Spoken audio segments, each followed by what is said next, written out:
பாலஸ்தீனத்துல யுத்தம் ஆரம்பிக்கப்பட்டு இன்றோட 581 நாட்களை கடந்து போயிட்டு இருக்கு. இந்த நிலையில இன்றைக்குமே கடந்த 24 மணி நேரத்துல 27 அப்பாவி சகோதரர்கள் கொல்லப்பட்டிருக்கிறாங்க, ஷஹீதா இருக்கிறாங்க. மேலதிகமா 87 பேர் படுகாயம் அடைஞ்சிருக்கிறாங்க. சோ இன்றைக்குமே தன்னுடைய கொடூர கொலைவெறி தாக்குதல்களை அங்க இருக்கிற அப்பாவி பொதுமக்கள் மேல நடத்தி இருக்கிறாங்க. சோ இதை தொடர்ந்து ஹமாஸ் ஒரு அறிக்கை வெளியிட்டிருக்கிறாங்க. இன்றைக்கு காசா பகுதிகளில் 2 மெர்கவா டேங்குகளை அழிச்சிருக்கிறாங்க. சோ ஒரு மெர்கவா டேங்க்ல 5 இஸ்ரேலிய துருப்புகள் இருந்தாலும் இன்றைக்கு 2 மெர்கவா டேங்குகள் அழிக்கப்பட்டிருக்குது. இன்றைக்கும் 10 பேர் கொல்லப்பட்டிருக்கிறாங்க காசா பகுதிகள். சோ இந்த தாக்குதலுக்கு அவங்க யாசின் 105 அப்படின்ற ஒரு ராக்கெட் லான்ச்சர் வகையான ஏவுகணையை இன்னைக்கு பயன்படுத்தி அந்த 2 மெர்கவா டேங்குகளையுமே அடிச்சிருக்கிறாங்க. சோ காசால நிலவரம் இப்படி இருக்கிறப்ப நம்ம எல்லாருக்குமே தெரியும், கொஞ்சம் சில நாட்களா ஹூதிகளுக்கும் இஸ்ரேலுக்கும் ஒரு சரியான சண்டை நடந்து கொண்டிருக்குது. அதாவது முதல் முறையா ஹூதிகள் என்ன பண்ணாங்கன்னா, இஸ்ரேலுடைய டெல்லவியூல இருக்கிற பென்குரியன் விமான நிலையத்தை அட்டாக் பண்ணாங்க. இதை தொடர்ந்து என்ன பண்ணாங்கன்னா, அந்த அந்த விமான நிலையத்தை இழுத்து மூடிட்டாங்க இஸ்ரேல். சோ இதை தொடர்ந்து அவங்கள பதிலடி தாக்கும்னு சொல்லிட்டு இருந்தாங்க. அதே மாதிரி இஸ்ரேல் என்ன பண்ணாங்கன்னா, யமன்ல ஹூதிகள் கண்ட்ரோல்ல இருக்கிற ஒரு சனால இருக்கிற ஒரு ஏர்போர்ட்டையும் மொத்தமா அழிச்சு முடிச்சிட்டாங்க. அது மட்டும் இல்லாம துறைமுகங்கள் அழிச்சிட்டாங்க. மிகப்பெரிய பதிலடி ஹூதிகளுக்கு கொடுத்தாங்க. சோ ஹூதிகள் இனிமேல் எந்திரிக்கவே முடியாத அளவுக்கு ஒரு மிகப்பெரிய பதிலடி கொடுத்துட்டாங்க. ஏர்போர்ட்டுகள் அழிச்சிட்டாங்க, அங்க இருக்கிற சிமெண்ட் ஃபேக்டரி, பவர் பிளான்ட்டுகள் அழிச்சிட்டாங்க. இதை தொடர்ந்து முக்கியமான ஹுதைதா துறைமுகத்தை அழிச்சிட்டாங்க. சோ மிகப்பெரிய ஒரு அடிய ஹூதிகளுக்கு கொடுத்தாங்க. சோ இந்த சம்பவங்கள் எல்லாமே சில நாட்களுக்கு முன்னாடி நடந்து முடிஞ்சிருந்தது. நம்ம ஒண்ணு யோசிச்சு பார்க்கணும், இதே அடி நம்ம நாட்டிற்கு நடந்தது அப்படின்னா என்ன பண்ணுவாங்க?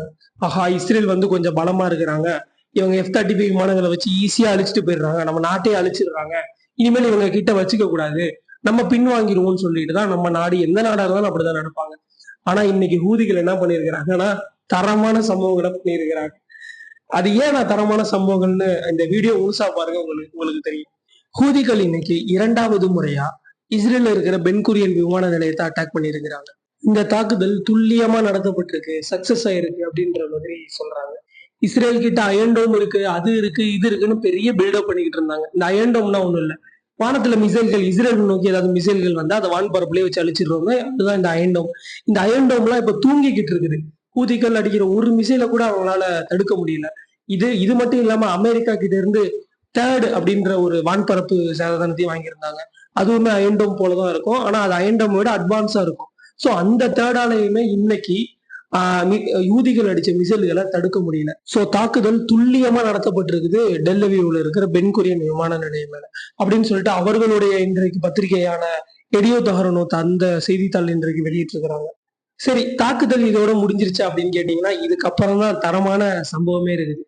ஏன் அப்படின்னா, இன்றைக்கு என்ன பண்ணிருக்கிறாங்க ஹூதிகள், டெல்லவியூ அப்புறம் ஜெருசலேம் பல பகுதிகள் மேல மிசைல் அட்டாக் பண்ணியிருக்கிறாங்க. இதற்கு ஹைப்பர்சோனிக் பாலிஸ்டிக் மிசைல்களை யூஸ் பண்ணியிருக்கிறாங்க. சோ இந்த மிசைல்களை வச்சு பல நகரங்கள் மேல இன்றைக்குமே தாக்குதல் நடத்தியிருக்கிறாங்க. டெல்லவியூல கிட்டத்தட்ட 25 நகரங்கள்ல சைரன் ஒலி எழுப்பப்பட்டிருக்குது. அங்க உள்ள மக்கள் எல்லாமே தெரித்து ஓடக்கூடிய காட்சிகள் இன்றைக்கு பதிவாயிருக்குது. எக்ஸ் தளத்துல அல் ஜசீரா வெளியிட்டிருக்கிறாங்க. அந்த அந்த வீடியோல எப்படி இருக்கு அப்படின்னா, சில பேர் இஸ்ரேல்ல நிறைய பேர் பீச்ல உட்கார்ந்துருக்கிறாங்க. சோ சைரன் ஒலி எழுப்பப்பட்ட உடனே அந்த பீச்ல இருந்து அனைவருமே தெரித்து ஓடக்கூடிய காட்சிகள் எல்லாத்தையுமே இன்னைக்கு அல் ஜசீரா வெளியிட்டிருக்கிறாங்க. சோ இன்றைக்கு 25 நகரங்கள்ல, இஸ்ரேலோட 25 நகரங்கள்ல சைரன் ஒலி எழுப்பப்பட்டிருக்குது. அங்க உள்ள மக்கள் எல்லாமே உயிரை கையில பிடிச்சுக்கிட்டு அங்க பங்கருக்குள்ள ஓடி ஒளிகிற காட்சிகள் எல்லாமே இன்றைக்கு பதிவாயிருக்கு. ஹூதிகளுடைய மிசைல்கள் இன்னைக்கு இஸ்ரேல ஒரு கலக்கி இருக்குன்னு தான் பார்க்கப்படுது. சோ இதே தாக்குதல்களை தான் பாலஸ்தீன் மேல இஸ்ரேல் பண்ணிக்கிட்டு இருந்தாங்க. அந்த மக்கள் எல்லாமே உயிரை கையில புடிச்சிட்டு ஓடுவாங்க, இங்கிருந்து அங்க, அங்கிருந்து இங்கன்னு ஓடுவாங்க. இவங்களுக்காவது பங்கர்னு ஒரு சேஃப் பிளேஸ் இருக்கு. ஆனா பாலஸ்தீன் மக்களுக்கு ஒரு சேஃப் ஜோன்ன்ற ஒரு இடமே கிடையாது. எந்த நேரத்துல எங்க இவனுங்க குண்டை போடுவானுங்க, எங்க மக்கள் சாவுவானுங்கன்றதே அவங்க தெரியாம வாழ்ந்துகிட்டு இருக்கிறாங்க. சோ இப்ப ரீசெண்டா கூட சில வீடியோக்கள் எல்லாம் பதிவு வந்துச்சு. இஸ்ரேல் நடத்துற வான்வழி தாக்குதல்கள்ல இவர்கள் உடல்கள் சிதறி வானத்துல பறக்கக்கூடிய வீடியோக்கள் எல்லாமே இன்னைக்கு வந்திருக்கு. சோ அவ்வளவு பெரிய கொடூரங்களை பண்ணாங்க. சோ அதேதான் இன்றைக்கு ரத்தத்திற்கு ரத்தம், பழிக்கு பழின்ற மாதிரி ஹூதிகள் இன்னைக்கு பண்ணியிருக்கிறாங்க. அவங்க தெளிவா இருக்கிறாங்க, பாலஸ்தீன் மேல யுத்தத்தை நிறுத்து, பாலஸ்தீன தனி நாடா அறிவி, பாலஸ்தீனத்துல இருந்து இஸ்ரேல் துருப்புகள் வெளியேறு, அப்படி பண்ணா மட்டும்தான் உங்க மேல இருக்கிற தாக்குதல்களை நாங்க நிப்பாட்டுவோம்னு சொல்லிட்டு ஹூதிகள் இன்னைக்கு தெளிவா இருக்கிறாங்க. சோ அவர்களுக்கு என்ன அழிவு வந்தாலும் இன்னைக்கு பாலஸ்தீன் பக்கம் தான் ஹூதிகள் நிக்கிறாங்க. எந்த அரபு நாடுகள் கிட்டயுமே இல்லாத ஒரு தைரியம் வந்து ஹூதிகள் கிட்ட இருக்கு அப்படின்றதுதான் இதுல இருந்து நம்ம புரிஞ்சுக்க முடியுது. சோ இதை தொடர்ந்து நெத்தன்யாகு இன்றைக்கு ஒரு அறிக்கை வெளியிட்டிருக்கிறாரு. அவர் என்ன சொல்றாருன்னா, நாங்க இதற்கு கண்டிப்பா பதிலடி கொடுப்போம் அப்படின்ற மாதிரி சொல்றாரு.